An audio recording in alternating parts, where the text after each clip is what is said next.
You don't lift weights with your brain, but you do exercise your brain. So, the types of things that you can do that do that.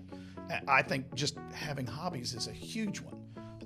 I can't speak for other people. I do several puzzles every single morning just to get the juices flowing in my brain, because I find that to be intellectually stimulating. And then the other one, as far as mental health, if you stopped reading, you're going downhill. Mm-hmm. You know what I mean? So get out a fiction book, read it.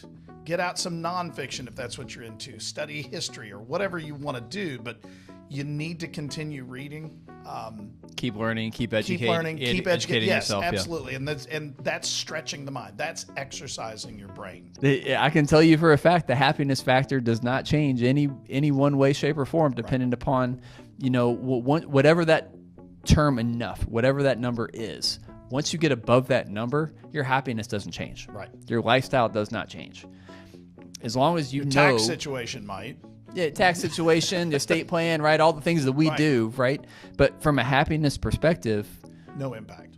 There's no impact. There's really no impact.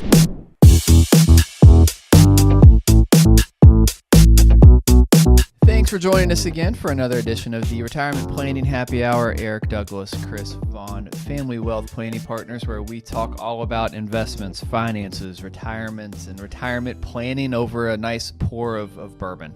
And so this week's topic, before we go to the bourbon, is a little bit interesting. So you found a study that was done out of Australia. Out of Australia, right. Yeah, it was basically a retirement happiness index. And so we are going to note a couple of the differences that we think between maybe Americans and Australians, but we also want to note some of the similarities between, what we think a lot of the findings that came as a result of this study that was done.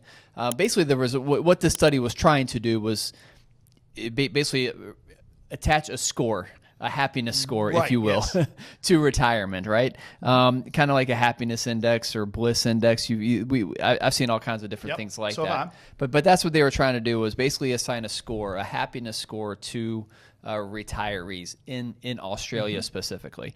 And some of the findings we both found particularly interesting. Right. Some we definitely agree with, and some that we have definitely noted with a lot of our clients, and some that definitely maybe a little bit divergent from what we think Americans might feel. So we wanted to kind of go through this study, some of the findings a little bit. But before we do that, introduce what you got here for us. So this is we're actually going back and taking another look at something. Several months back, we did the Mary Dowling, and I can't remember what it was called, but it was the one that checked all the boxes. It was the toasted, foolproof. This double oak too. Double oak did everything, and we kind of stomped on it a little bit because we said it was trying to do too much. Mm-hmm. But we also said, you know what? They had a couple other expressions that we wanted to maybe look at. One of them was finished in tequila barrels. I'm not sure how I feel about that. I haven't tried it, but I'm probably not going to buy it. I would taste it if somebody else did. But then they've got one that's made with winter wheat, which is what we have here today. This is their winter wheat version. It is. You'll have to explain to me what a winter wheat is. So winter wheat, and I learned this because of being around a lot of women in my family who are really into baking. I mean, seriously into baking. And winter wheat is just harvested very late in the year. Okay. And it has a softer structure to it or something like that. It's a little over my head, but I know that it's usually very desirable. So this is a wheated bourbon. It is 91 proof. So this is a little bit light.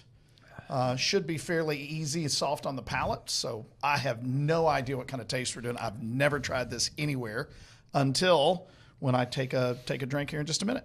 Aged in toasted barrels, it looks like as well. Oh, I did not see that. Okay, so it is a toasted. It is a toasted bourbon. All right.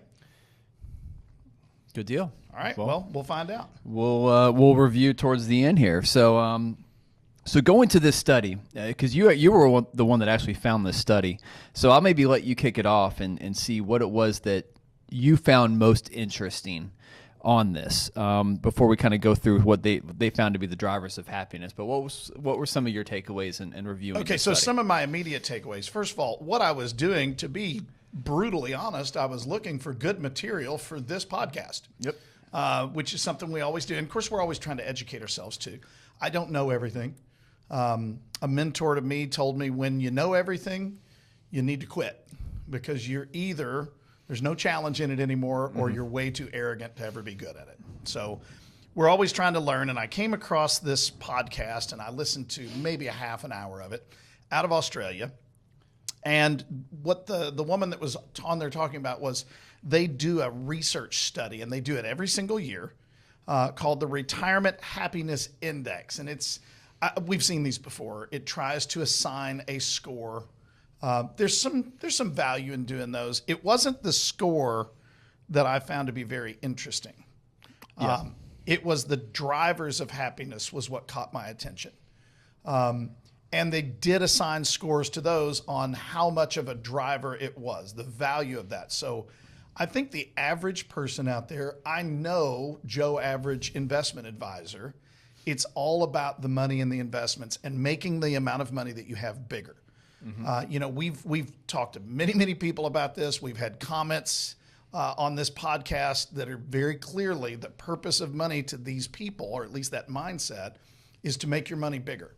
And we've come out and said, no, the purpose of money is to buy the things or the not necessarily things, but activities, things of that nature. Build your lifestyle. Your lifestyle that bring you joy. What makes you happy? So that's kind of what we thought is the purpose. But what I found really interesting here was it listed 6 major drivers of happiness. I don't know. It does not give us any more information on whether there were, another 20 items behind this. It just only lists 6. And this is very small print. As obviously you're thinking the same thing. I'm going to put my glasses on. What I found interesting was not where money fell, but it was the things that fell as more important than money. That's what really got my attention when I started looking into it. And the very top one, and it's a score of 80, I'm assuming on a 100 scale, but that is an assumption. It was activities and hobbies. And we have talked about that ad nauseum, about how important it is. And the phrase that you like to use, Eric, is you don't retire from something, you retire to something. And I think that played right into that mindset of, if you don't have things that you like to do, that you can do a lot more often in retirement, you need to find some of those. And I talk about how my dad at one point in time, he was really into woodworking and he enjoyed that kind of stuff. I've got quite a few hobbies. Obviously, bourbon is one of them. That is not a safe hobby to be the only thing that you do when you retire. Your retirement won't last very long. Make sure you take care of that hobby responsibly. Exactly. Right? You not only need to have hobbies and activities that you like to do, but I would argue, and we've talked about this as well, you need to have, if you're married, hobbies and activities that you enjoy doing together, because your personalities are different. My wife and I are polar opposite, and we like a lot of different things. So you need to have things that you like doing together, but you need to have things that you enjoy doing by yourself. For sure. And a couple of reasons. One, you don't want to drive each other crazy, right? I mean, you can only spend so much time together before you start getting on each other's nerves, and that's not good. And the brutal truth is, most likely one of you is going to die before the other one. So you need something that you can continue to enjoy and do after, if you're a surviving spouse. So, the score on this is considerably higher than money. We've talked about, how many clients do you have that the number of activities that they get into is just mind-boggling, right? And those are usually the happiest people when you meet with them. The ones that are the hardest to schedule reviews for, because they have such a busy schedule. It's amazing how busy an unemployed person can be. Yep, and you know what? We've talked to people where they're extremely busy because of the sheer volume of doctor's appointments they go to. That's not what we're talking about. But people who volunteer, people who work a very part-time job just because they enjoy it or because of the benefit they get. And I've said, we have a friend that in his 80s still works at a local golf club, just serves hot dogs and rings people up. Why? Because he gets to play free, and he's still a single handicap golfer. So, hey, good for you. I would like to be a single handicap golfer one game, right? Just one time. That's a retirement goal in and of itself right there. Yeah. But yeah, so when we're looking at the drivers of happiness, number one to the one you just brought out was activities and hobbies. Having something to do, retiring to something to keep you occupied other than TV and staring at your phone, right? Right. Something to get you out of the house, keep you moving. Number two was interesting. Number two was mental health. I thought that one was interesting too. Yeah. And so what is not said on here is what do they mean by mental health? Yes, exactly. And so there's a couple different ways that you could go with this. Are we talking about mental health in the capacity of like dementia, Alzheimer's, maintaining your mental faculties? Right. Or are we referring to it just strictly in the sense of, not being depressed, treating your anxiety, depression, not having, kind of any type of mental, I don't want to say disorders, but just kind of any mental health issues that we think of, when it comes to mental health as it's talked about in today's society, right? So that wasn't totally clear. I'm going to assume it's the second. It's the latter. I think you're right as well. Because I would assume that if it was referring to like Alzheimer's and dementia patients, then that's kind of a different thing, right? Then that's going to be probably more related to your physical health.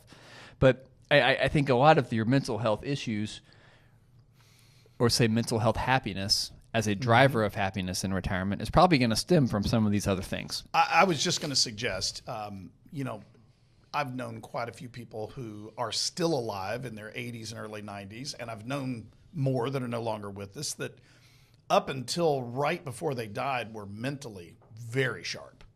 I can think of several right off the top of my head that are in their 80s or early 90s now that mentally they're as crisp as they were, when they were at my age or your age. So you have to think, well, what did they do? Well, it goes back to that first one. They have activities and hobbies that they get into in every case that I can think of. They do things that exercise the brain. I think we lose out, in our society, we've really rammed home how important physical health is. And I know we'll talk about that in a minute. But we don't talk about the exercises that you can do. You don't lift weights with your brain, but you do exercise your brain. So, the types of things that you can do that do that. I think just having hobbies is a huge one. I can't speak for other people. I do several puzzles every single morning just to get the juices flowing in my brain because I find that to be intellectually stimulating. And then the other one, as far as mental health, if you stopped reading, you're going downhill. You know what I mean? So get out a fiction book, read it. Get out some nonfiction if that's what you're into. Study history or whatever you want to do, but you need to continue reading. Keep learning, keep educating. Keep learning, keep educating yourself. Yes, absolutely. Yeah. And that's stretching the mind. That's exercising your brain. The saying, if you don't use it, you lose it. Yeah, that's a great saying in this case. Yeah. So I do think that they might, in some cases, some of the respondents to this survey might have been referring to mental health in the dementia or the Alzheimer's concern. But to your point, I think those are more physical things. We don't know this, but there's a lot of thought that has to do with exercise and diet and things of that nature, which I would say falls obviously into the more physical side. But definitely just stretching your mind, and if you don't use it, you lose it. Find an activity that uses your brain and don't ever stop doing it. And that you'll be a happier person. What I think when it relates to mental health on this list, I think mental health is almost a subset of all of the other 5 drivers of happiness. I think your mental health is directly impacted by the other 5 things on this list. I totally agree with that. And so it's interesting that it's number 2 because really I think if you're doing the other 5, your mental health will be fine. Your mental health will kind of be taken care of because that's kind of a good segue into number 3, which is having a purpose. Yeah. Which is, maybe a little bit of a greater calling than activities and hobbies. Activities and hobbies is, playing pickleball, right? Sure. Taking care of the grandkids. But having a purpose, especially in kind of the way that we view the world, right? Having a little bit of a greater purpose. What's your purpose to the world? What's your purpose? What were you put on this earth to do by God, right? Just from a greater perspective, where have you been? Where are you going maybe when this thing is over? But maybe understanding what your purpose in being here is and how can you help fulfill that purpose while you're still around, and especially in retirement when you have more time on your hands to maybe possibly do that. Right. So I'm trying to think of a little bit of a bigger calling than, playing pickleball on the weekends. Well, I mean, back to the activities thing. Okay, pickleball, that's a physical activity and it's something that's fun to do. So I heard I need to start playing. I just haven't found a place where I can go consistently do it. But I think one of the activities that also plays into your point, these are kind of intertwined, to that having a purpose is maybe this is where we get into volunteering or donating your time towards something. Writing a check to a charity is a great thing to do. Charities have to have money in order to operate. But I can tell you, the charity that I'm on the board of, they do a great job of asking people for money, and we get a lot of incoming things. But what they need the most is they need the volunteers who go out and do the work, right? And that is very, very fulfilling work. So that's one of those that your purpose could be just making the world around you a slightly better place. Maybe it's more grandiose than that. Maybe you want to run for the school board in your town or something like that because you don't like the way it's been done. And I'm retired, I got time, right? Or whatever. What is that purpose? What fulfills you mentally, emotionally, spiritually? That can be that purpose. Some type of mission, some type of a calling, right? Once again, those that just kind of hang around and watch TV, you're not really fulfilling, the reason why God put you on this earth. Exactly. I was thinking, at our church, for example, they do lots of what they call short-term mission trips where you go for, it could be a long weekend up into Appalachia. It could be a couple of weeks in a third world country and a little bit of everything in between. But the bulk of the people who do it are at or already in retirement years, right? Because they have the time. And you know what? I've never heard anybody go do one of those activities and come back and go, well, that was a waste. I've just never heard them say that. They always come back very fulfilled with some form of, I have a purpose. I changed somebody's life. So that's definitely something that you can do that it's going to make you a happier person. And this is anecdotal by all means, but I will say some of the happiest retirees that I do speak with are typically believers and typically speak pretty openly about that for what it's worth, not endorsing or not endorsing anything, right? And don't want to go too terribly down that rabbit hole when it comes to religion, right? Happy to talk about it, but that is just an anecdotal you're absolutely side note right. that I wanted to make a point on. Social connections is number 4. That's the number 4 driver of happiness. So social connections is relatively self-explanatory, obviously, and it's actually, I say it's number 4, it's actually equal to having a purpose.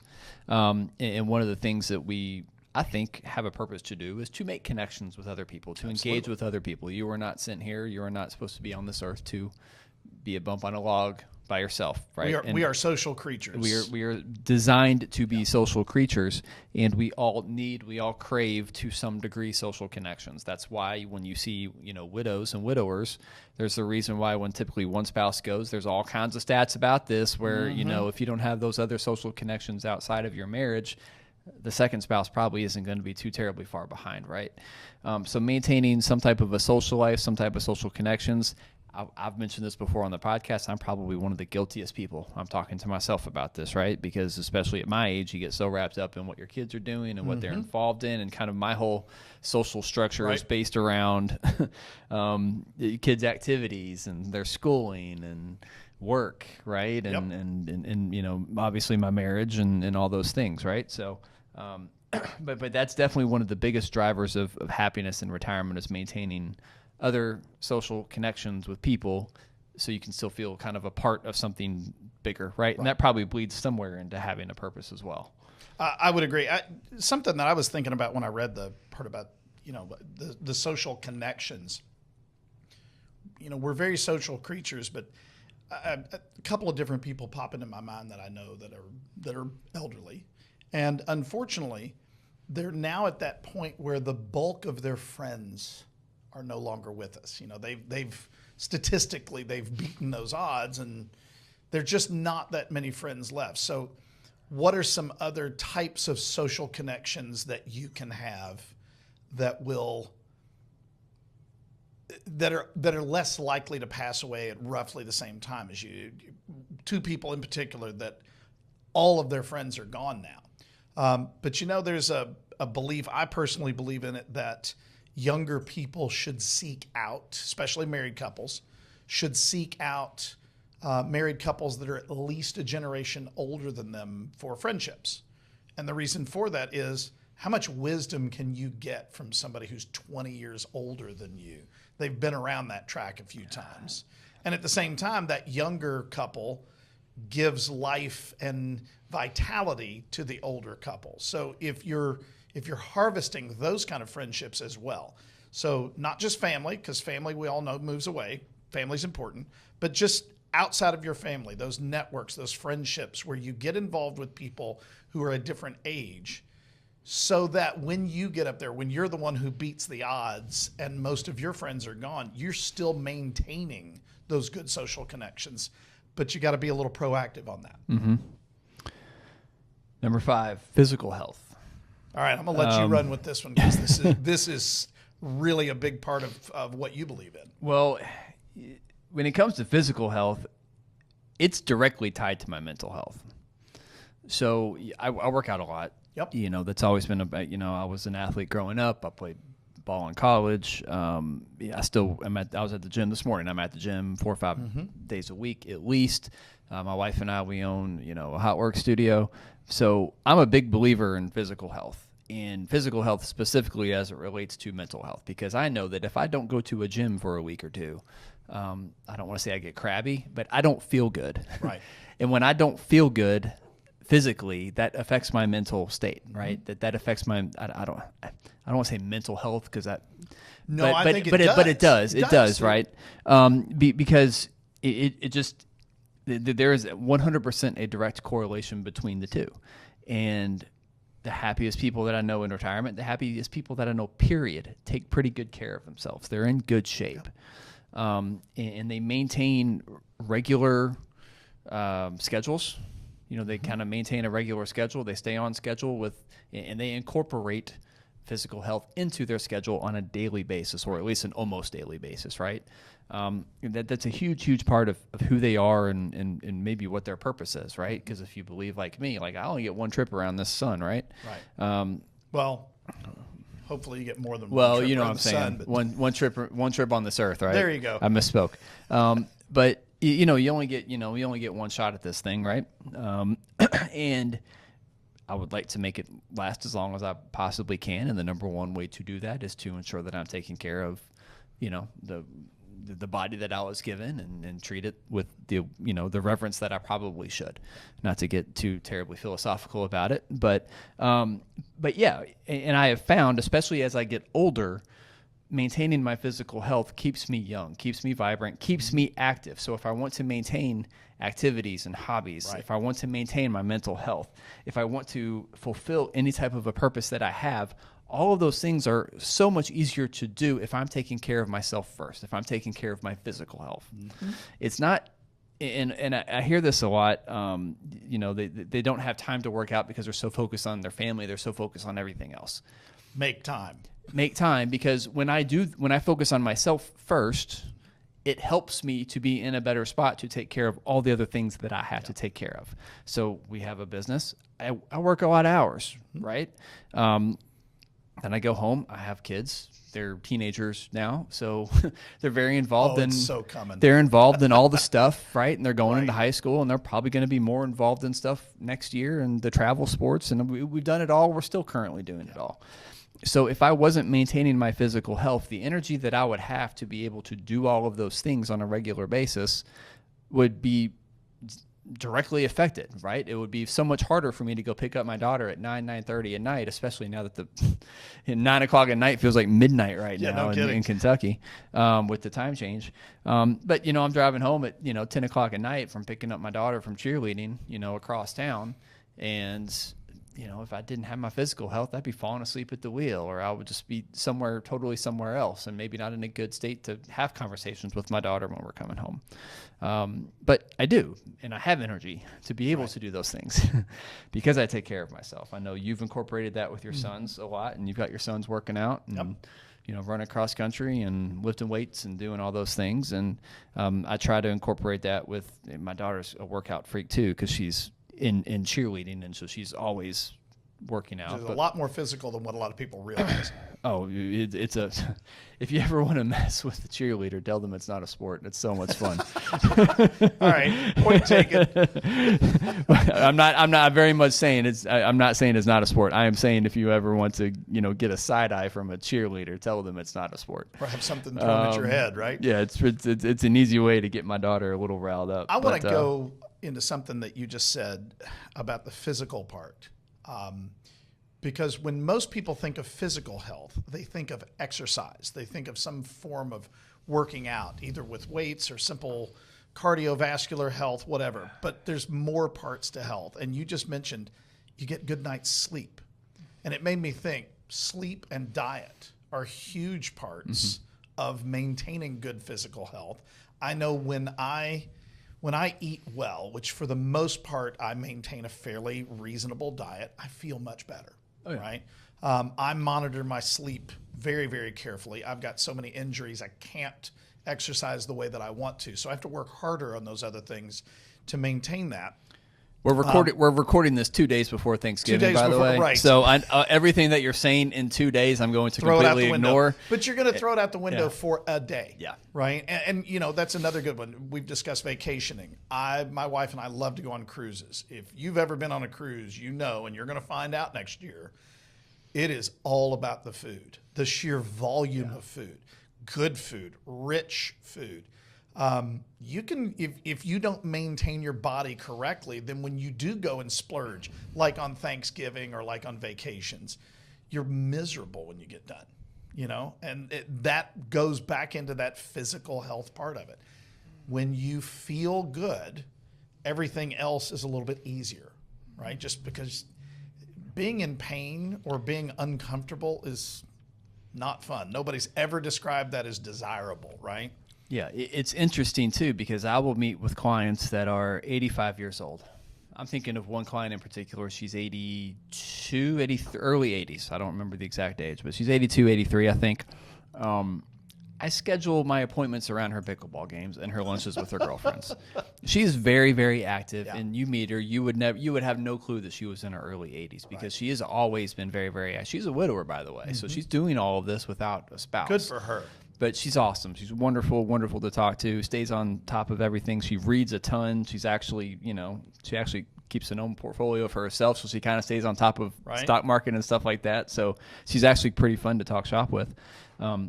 But sounds to me like she's doing a lot of these things that we've been saying. No, she 100%. She 100% is. But you meet with her, but then you'll also meet with someone who's maybe 10 years younger, who's not doing some of those things. And it's almost like the person who's 10 years younger looks significantly older. And not to say that they're not good people or anything like that, right? But it's so encouraging. It's so wonderful to see someone at her age to be taking such good care of herself, and has been taking good care of herself for so long, that she is in a position not only to live a longer life, but to get more life out of life, because she's able to do more things. She's not slowing down in her 80s. Right. She is still doing so many things, and it's wonderful to see. I love meeting with her. She's very vibrant and fun, and she's not the only one. I'm just thinking of her in particular right now, and we've got plenty of other clients that are like that. But she's awesome, and it's fun to see people doing so well, farther into their lives. And it sounds to me like she's enjoying her life. Oh, yeah. Right? Yeah. Which kind of leads me into the sixth thing that's on this list. And like I said, we don't know that whether there were more on this list. This is just the sixth they gave us. Now we hit money. Finally. So, yeah. And it comes back to, after the conversation we've been having, and this is just on one part of this survey that we're looking at, money being listed sixth of the six things that we gave us. What is the purpose of money? It's to give you the ability to do the things that we've already talked about that are not free. Now, I could argue that a lot of the stuff on this list is free. Getting up and going for a walk does not cost you money, right? Traveling, on the other hand, can be, very expensive depending on what you want to do. social connections. Okay, if you're going to go out with friends, you have to pay for food or drinks or the activity you're doing. But you know what? Money, I could show where money physically supports every single one of these, but it is not the happiness unto itself. There is no dollar amount that you will ever achieve in your investment accounts or in your bank or whatever that is going to make you happy. It is what allows you to do some of the other things that do actually, bring you joy, that make you enjoy your life. I had a conversation with a client, and we've all got stories like this, Sure. but to kind of drive that point home, they did an extensive, what started off as kind of a master bath kitchen renovation turned into basically a renovation of their entire first floor. And it was a very, very extensive renovation of their home. They had kind of finally decided, you know what, we'll stay put, but we're going to make this more of our forever home instead of moving. They were having trouble figuring out where they were going to move if they even wanted to, and they finally decided to stay put and just renovate. They spent a significant amount of money on this renovation. Okay. In the multiple, it was in the six figures. And as you would probably expect with any home renovations these days, that stuff has gotten so expensive. No kidding. But they spent a really good chunk of money, and they're actually pre-retired. They haven't even retired yet. They're close. But they were, they were in the office after all the renovations were complete, and we were kind of going through, tell me about it. Everything's done. Show me pictures. How do you like it? How much happier are you? And then we kind of got to the money, and they're like, yeah, it ended up being X amount of money that we spent, and it was, definitely more money than we were expecting. And are we going to be okay? And because then they want to go, are we still going to be okay? Are we still on track? And this is where it's like, okay, yeah, we've talked about this before, but now that it's done, let's review. Pull up all of their accounts, go through the plan. 100%, you're still on track. Nothing has affected your probability of success as far as running out of money is concerned. You still have more than enough money to hit all of your goals in retirement after you've completed all of these renovations, after you've spent all of this money. And so I mean, to really drive it home with these clients, I asked them, I said, just a quick question. Now that we've gone through all of this, how would you feel if your total net worth was whatever that amount of money that they spent? I said, if it was $150,000, $200,000 more today, would that change your life at all? No. I know that answer. Yeah. It's the number's a little bit higher on the spreadsheet, right? The number's a little bit higher on the balance sheet, but it doesn't change your life. Your lifestyle is exactly the same, except now you get to go home to a beautiful home that you love significantly more than you did because you've invested some time and some money into fixing it up and making it yours and making it your forever home. So now you get to go home every day and live a life that the money that you had saved was able to afford you, right? Because you had done all of the things leading up to, the time that you wanted to spend the money on yourselves a little bit. You get to enjoy the fruits of your labor, right? We talk about the purpose of money all the time. The purpose of money isn't to have a lot of money. The purpose of money is to go spend the money on the things that bring you joy, the things that bring you happiness, the things that give you purpose, right? And we talk so much about the purpose of money, and we're going to be talking a lot more about the purpose of money here in a couple months on this podcast specifically. Foreshadowing, a little bit of foreshadowing there, right? Bit, yeah. But all that to say, money is important. Yes. Mm-hmm. I never want to say that it's not important, but it really, the key word is enough. And this leads into kind of what they found to be the top 3 most important retirement priorities. Okay. Number 1 was good physical health. We talked about physical health already. I find it interesting that was the number 1 priority that people came up with. I wouldn't have called that. And you can't enjoy any of your money if you're not around to spend it. Right. Number 3 was good mental health. Yep. We've talked about that. Mm-hmm. But number 2 was having enough money to enjoy retirement. There's one key word that I want to zoom in on, right? I know where you're going. Go for it. Enough. Bingo. It is enough. Because there is no proper way to define the term enough as it relates to money in retirement. If you have $2 million, is that enough? Is 2.3 really going to make you that much more happy? Right. It's interesting because we've been in this business long enough, and it is what it is, right? We deal with a lot of folks with a lot of money. the ones with, let's say, 5 million aren't necessarily any happier than the ones with 1 million. Nope. Right? We meet with a lot of clients in between. I can tell you for a fact the happiness factor does not change any one way, shape, or form, depending upon, whatever that term enough, whatever that number is. Once you get above that number, your happiness doesn't change. Right. Your lifestyle does not change. As long as your tax situation might. Yeah, tax situation, the estate plan, right? All the things that we do, right? But from a happiness perspective, no impact.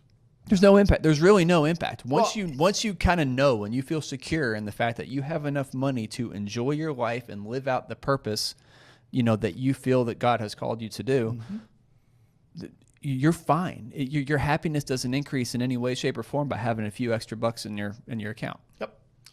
One of the things that I hear from people a lot, especially when they're newer clients, when they haven't truly, embraced how the planning works. I hear some variation of, so how am I doing compared to everybody else? Right? Mm-hmm. Who cares? Because you're not everybody else. Mm-hmm. Recently I've started working with a couple that they are about to retire beginning of next year. I can tell you that the amount of money that they have is not over $1 million. It's considerably under that. But the amount of money that they have to work with easily, with room to spare, pays for the lifestyle that they want, because they want a fairly simple lifestyle. That's what makes them happy. Mm-hmm. That amount of money would be completely insufficient for somebody who wants to be a world traveler. I used to joke about, and I would use this as an absurd example in order to prove a point, somebody who says that they're going to go east until they get back. I can't use that anymore because we actually had a client come in and was planning on doing that. Mm-hmm. He was headed out for Morocco the next week or something like that. Yep. Those are two totally different sets of hopes and dreams and plans and things that they enjoy doing. So the concept of, that extra dollar, does it do anything? Well, it depends. What do you want to accomplish? If, to use your example, if the $2 million that you have accomplishes all of those hopes and dreams, right, with margin to spare, does an extra $300,000 change that? No, it doesn't. So why are you killing yourself to do it, right? The one caveat I would say, and we've talked about, the purpose of money is to spend it on the things that bring you joy and happiness. The one caution I would have would be for the younger people. So the millennial generation and even the Gen Zs, enough of them are out there now, they're really into experiences. I know where you're going, and we probably need to dedicate a whole episode to this. We probably should. But so I'll keep this one brief. We are not talking about going out and spending all of your money on experiences now while you're young and you can enjoy it.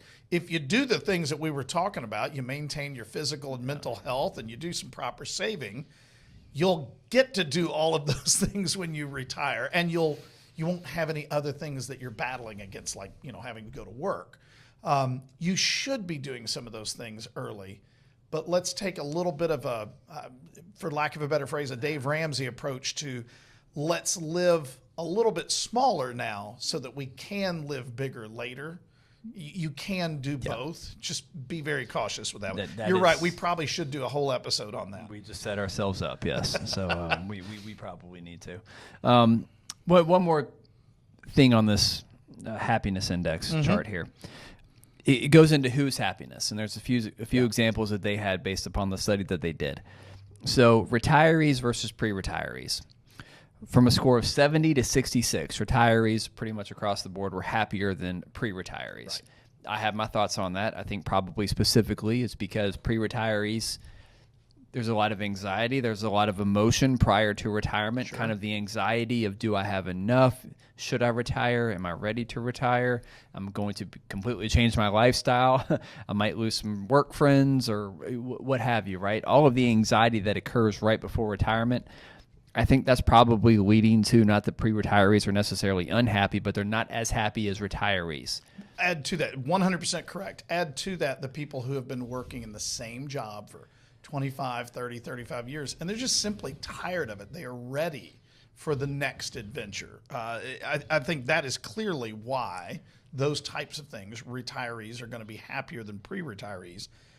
But those scores are not radically different. No. We're not jumping, huge sums to go that. You can be a very happy pre-retiree. If you're budgeting correctly, you can do both. Now, where there is a dramatically different score is on those that have an advisor versus those that do not. I'm so glad that you're tooting our own horns instead of me. And we talk about this a lot, right? Yeah. Those that have an advisor, that have gone through the planning process, that have an inherent understanding of what they have, the type of lifestyle that they live, and how they're going to generate their income for the rest of their life. They are significantly happier across the board in every study that we've ever seen before. But this is, once again, another data point to encourage that or to enforce that, right? Those that have advisors just sleep better at night. They have a much greater peace of mind because they're not trying to do it themselves. They know that they have someone that's gone through their plan with them. They understand their plan, right? And it's been stress tested and all those different things. If you don't have that, if you have not completed that planning, if you don't have that plan done, you are never going to feel as comfortable on a day-to-day basis as someone who has gone through that process. Right. You won't, because you're either trying to do it yourself. Most people are not equipped to do it themselves. Right. I'm not equipped to do pretty much any other job on this earth, right? Because you don't see me going out and doing surgery. I haven't trained. I'm not going to do that. I haven't trained and spent my entire working career in another industry. Right. If I spent my entire working career as a plumber, I wouldn't be doing what I'm doing, and I would not be equipped to do what I do. Same thing applies here, right? So I think that's one of the biggest, actually, from a discrepancy standpoint, that is actually the biggest discrepancy between, those that are happy and those that are less, I don't want to say unhappy, but less happy, right? There's a much bigger, from a risk perspective, from an index perspective, happiness index perspective, a big difference between those that have an advisor and those that don't. Well, and I would expand on that a little bit. There were two things that popped into my mind about why the person with an advisor is happier. And you really addressed one of them in that it helps alleviate the anxiety. This is not what I have done for a living my whole life, right? The person or the team that I'm dealing with, this is what they do for a living. So it kind of takes that anxiety off the table. But to go back to the do-it-yourselfer, okay, so let's just say that you could do it by yourself. It still takes time. You're still having to worry about going through dealing with your financial plan. And that's an ongoing thing. It's, you don't just turn it on and let it go. It's a constant job to work that. If you've got an advisor doing that for you, you know what you're doing at that time? Whatever you want to do. Life. Right, life. You're enjoying, you're having fun, you're doing what you've been saving for all these years. So why not just go enjoy it instead of doing all that? Yeah, and when you're not focused on those things, when you know that you have a plan and you know that you feel like you're going to be successful in retirement, that's going to affect your mental health. It's going to affect your purpose, because you can kind of help define a purpose or maybe carve out a bigger purpose in your life as opposed to focusing on these things. It's going to help you feel like you have the money to go spend on activities and hobbies and traveling and finding social connections and focusing more on your physical health. And it's going to affect your mental health, obviously, because you're not worried about this stuff. You're not losing sleep over, oh my gosh, we just had a market crash, over what some people thought was a market crash. It's already pretty much corrected itself at this point over the last several weeks. November started off pretty poorly, but you know what? Now it's coming back. And I had that conversation. It's normal. Yeah, had that conversation with a number of clients. The world's not ending. The AI bubble's not bursting quite yet. But anyway, that's another topic. But it just allows you to drive your focus on the things that are far more important than money. And according to this index, money is not the most important thing. We talk about that all the time. It is important, but it's not the most important thing. And so if you've got the stuff around the money taken care of, it allows you to focus on the things that are far more important. That actually bring you that happiness that you're looking for. Okay, there's a couple other things on here I want to address, but I thought this might be a good time because I see an empty glass over there on the other side of this bottle. Yeah, you do. Let's revisit Mary Dowling. You were more critical last time than I was. Both of us had some issues. And I think the primary issue was not the flavors and all that. We did think it was trying to do too much. But the problem was the price point. And I'm going from memory. I want to say that bottle was like $125 or something like that. It was not cheap. What was this? Well, why don't you tell me what you think first, and then I'll tell you how much this one is. I was kind of waiting on that one. So It's probably an $80, $90 bottle. it is not an $80, $90 bottle. It's less. Okay, yeah. So knowing that it's less than $80, what did you think about the flavor of it? So it's funny because the one that we tried previously was definitely more expensive. Yep. I will take this one every day of the week. Absolutely. This is a considerably better bourbon. This is good. Yep. It's I like flavorful. It's not overwhelming. It's definitely not overwhelming. It's almost you use the word hot a lot when we talk about, And when I'm we deal through these referring tastings. to that spicy or that proof note. This is almost cold. Yeah. It's definitely very different than pretty much every other bourbon I think I've ever had. But it's almost cold, like it's almost been chilled, but it's not been chilled because I know you just came from the store with us. Right. Yeah, I went out and bought it before we did this. So it's not that cold outside in your car for whatever amount of time that it was sitting in the car. It almost tastes chilled. Like there's a cool flavor to it. I don't guess that's the winter wheat. Hell, I don't know what winter wheat is. I'm assuming that's correct. That's what I was thinking too. Yeah, but there's a lot of flavor to it, but it goes down. This is also a dangerous one because it goes down easy. Yes. I could easily pour myself another one right now and Well, I think part of that is this is only 91 proof. yes. So it doesn't have that alcohol bite of the higher proof ones. I don't remember what the other Mary Dowling was, but it was not light. It was not a lightweight. Yeah. This is. There are no flavors in this that are overwhelming to me. I get all of the traditional stuff that I would expect in bourbon. There's some other subtle things out there, but not a lot of them. It's not complex. It's just very pleasant. It's light on the palate. This is extremely dangerous because, without question, just It is full definitely disclosure, we are recording this right before we leave on Thanksgiving break. I'm very seriously thinking about having another one of these before we go home because it's that good. I'm a fan of this one significantly more than the other one. And if you had told me that before we tasted both, because the other one was toasted double oak. Right. I forgot the other. Toasted, double oaked, wheated, barrel strength or something along I would those have lines. guessed 9 times out of 10 I would have preferred the other one, but I like this one a lot better. By the way, this was $59.99. Which makes me like it a lot more. Yeah. And you know what? I've seen it in the big box stores. Pretty much any time I've just wandered through, seeing if there's anything that I can't live without.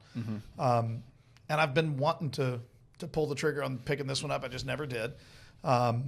The store where I picked this up was not what most people would call a big box, but it is a bigger local liquor store that most people in this area would know where it is. What, the Liquor Barn?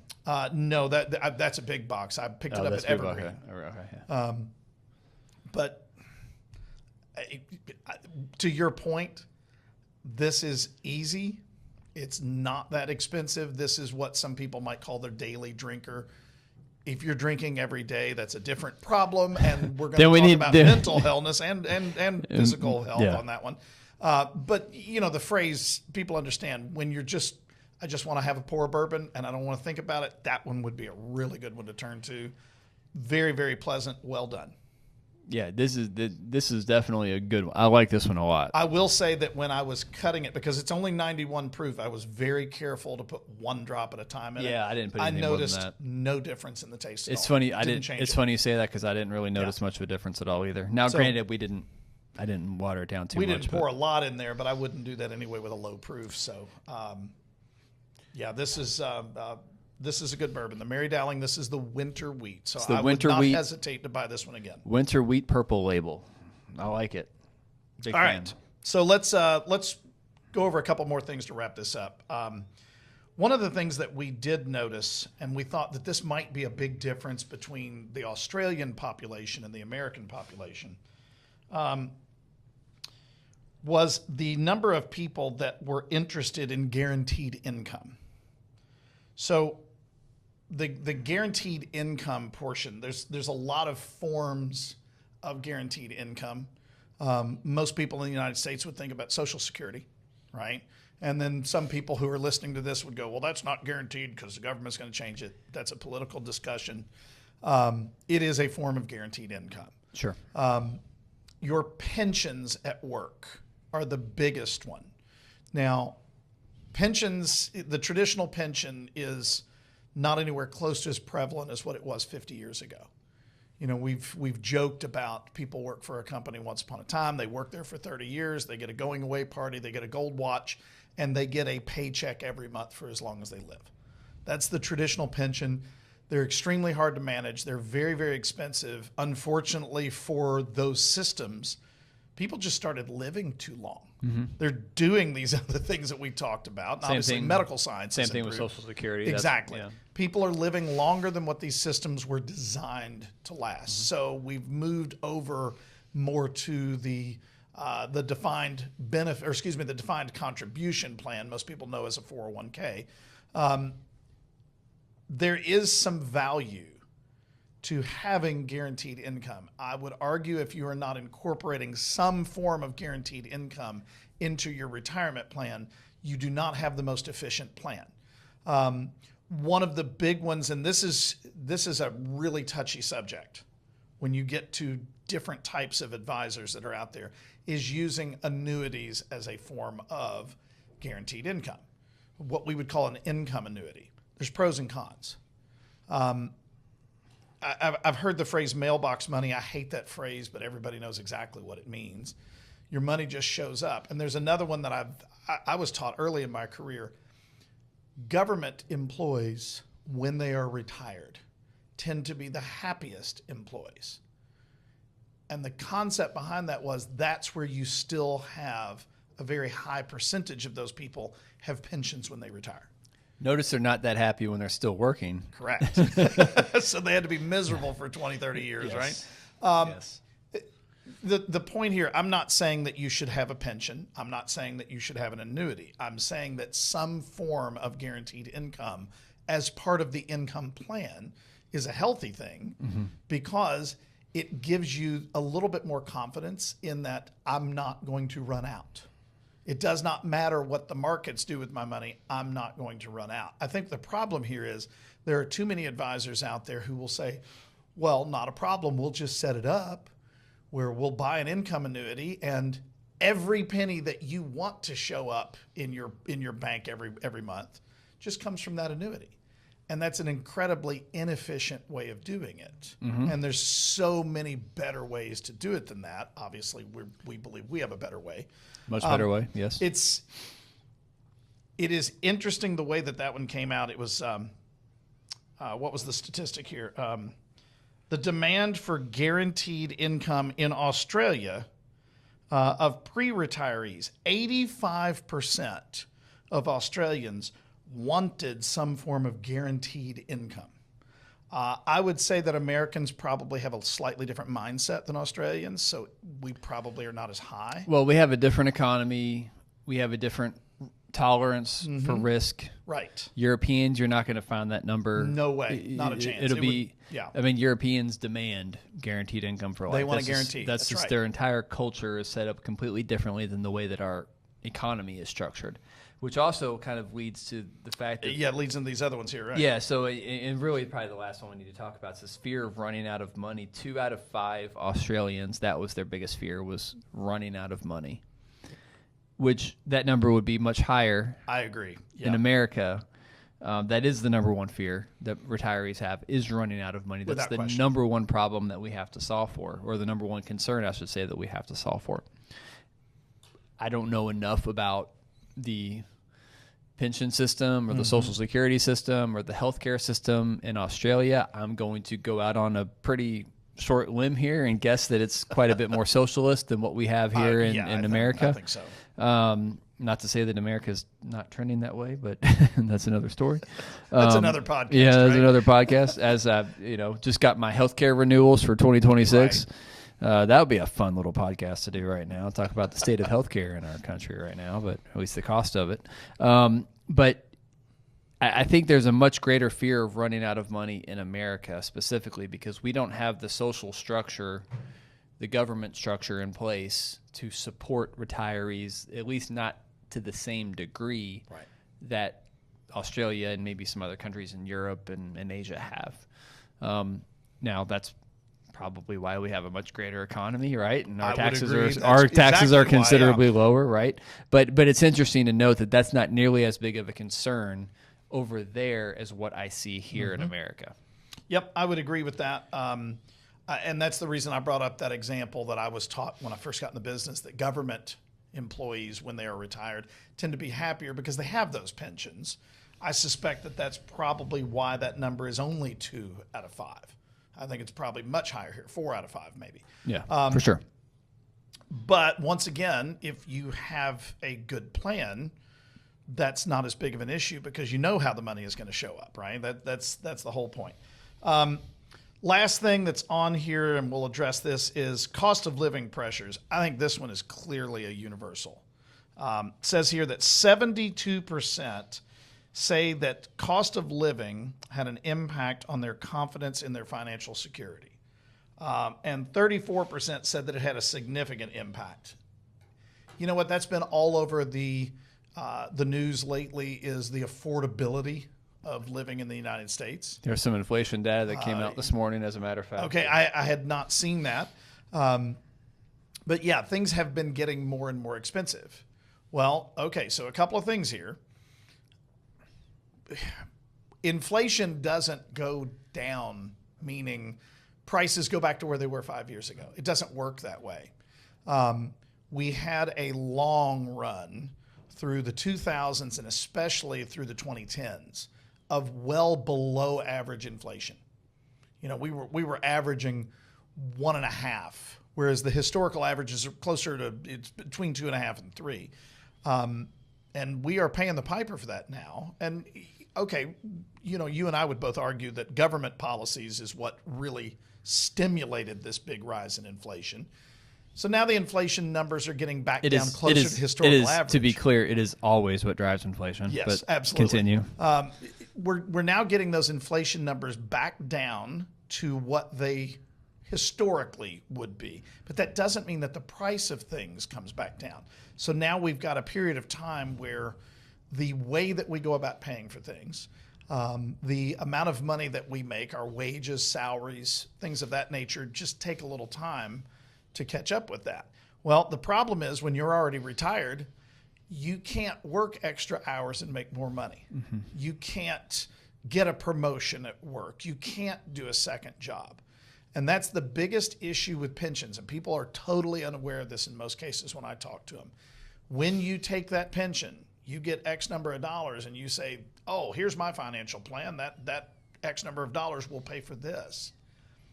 But the pension does not go up with inflation, right? That's where the concern is. People that have been in retirement for 10, 12 years, they're starting to realize that their income is not going up, but their expenses are. And that's where these kind of stressors come in.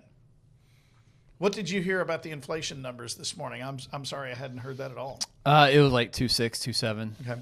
I know I did see Which is Social Security. pretty much right on point. Social Security next year is going up 2.8. That's the cost of living adjustment for 2026. So for those of you that did not know that, it was 2.5 last year, which is, I believe that is the historical average, is right at 2.5. It's right around there, something like that. So anyway, just very, very interesting when you see a group of people in another similar country do these kind of surveys and try to model out. We find pretty much the same thing that we see here, in that money is not the number one concern. Human nature is universal. Yeah. Pretty good place to wrap up. Let's wrap that up. I would say. Great bourbon. Far more enjoyable than the last Mary Dallin that we tried. But with that being said, if you have any of these concerns as it relates to your retirement plan, if you have any questions around how well prepared you are for retirement, how well prepared you are to live in retirement, and finding a purpose and finding activities and hobbies and social connections and focusing on your physical health and mental health and all these different things that go into driving your happiness score as it relates to the success of your retirement. We would love to chat with you about all of those things. You can go to the show notes, find our website, fwppartners.com, give us a call, or you can go to our website and schedule a call at any given time. We would love to chat with you further. Thanks for joining us. Until next time.